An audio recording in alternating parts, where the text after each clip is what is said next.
ആമേൻ. ആമേൻ.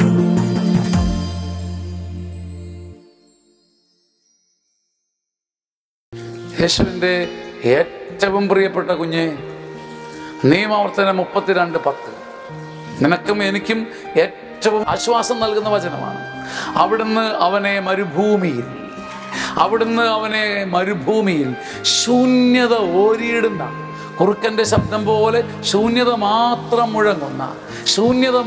മുഴങ്ങുന്ന അവൻ്റെ കടുത്ത മരുഭൂമിയിലും ഏകാന്തതയിലും അവനെ കണ്ടെത്തി.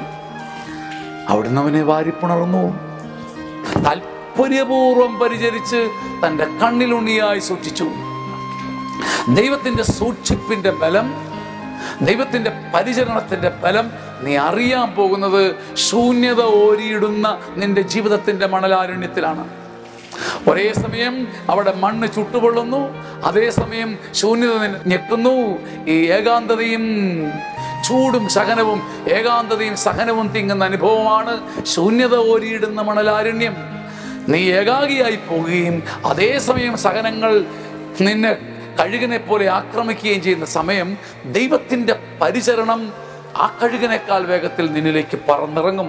പരുന്ത് പോലെ പറന്നിറങ്ങുന്ന ദൈവത്തിൻ്റെ പരിചരണം ഒരിക്കൽ അനുഭവിച്ചറിഞ്ഞാൽ നീ പിന്നെ കഴുകനെ പോലെ ഉയരാനും തുടങ്ങും. തളരാതിരിക്കുക.